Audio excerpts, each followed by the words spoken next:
Hey everyone, I'm out in my backyard today instead of out walking. I actually injured my foot, and I'll go into that in a little bit and as to how that happened.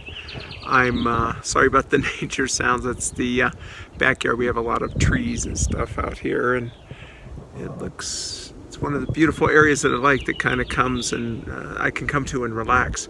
Anyway, it was potassium, and it was my kidneys that were causing that mid-back pain. So if you're having mid-back pain, I am changing my recommendation. Do not use the 99 milligram tablets.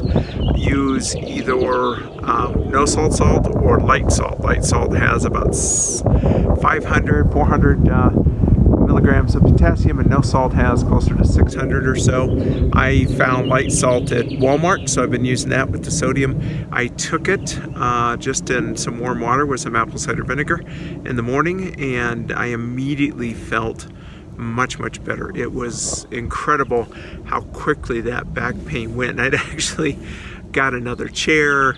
I had changed the way I was doing things to see whether it was me causing my back pain, and it really was my kidneys. Now, I do think I had actually some back issues from when I had lost the weight, and that was what it was, but it was definitely kidneys starting to have a hard time. Now, the good thing about the potassium is it allows different nutrients and water to kind of go into your cells, so being low on it is a bad thing.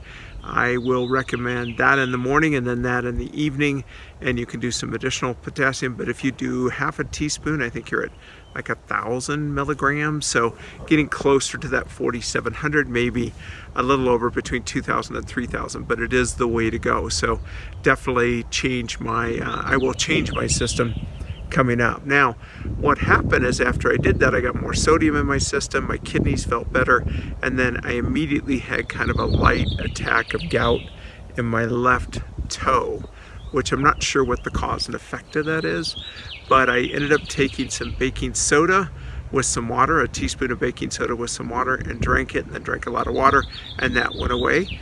But also, after that long walk with Coda the other day, my tendonitis in the right foot kicked up. And so that, used to derail me in the past. I'd be running or I'd be doing some exercise, and then they would be out. I now know the types of stretches for tendonitis. I now know the cure for gout issues. I now understand the kidney side of the equation.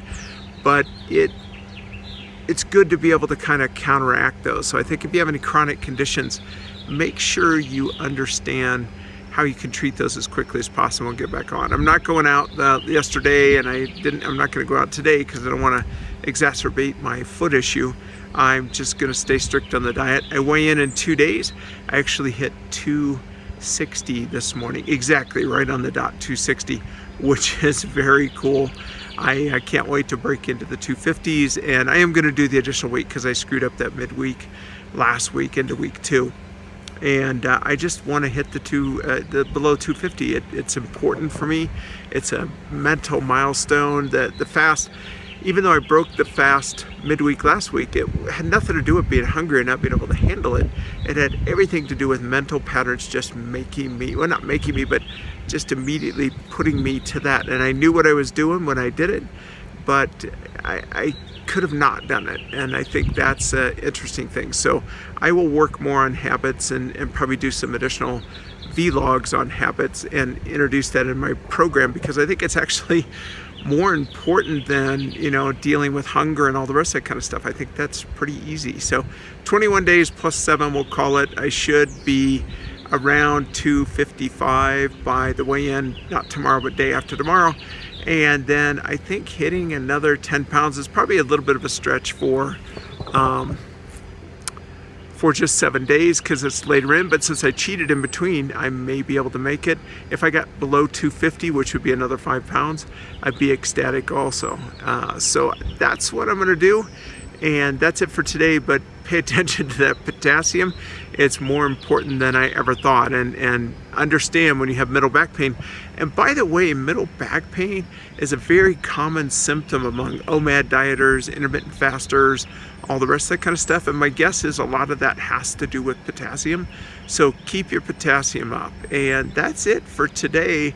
I got more to talk about. Hopefully tomorrow I can begin to walk. My family is again taking off up into the mountains with some friends of theirs.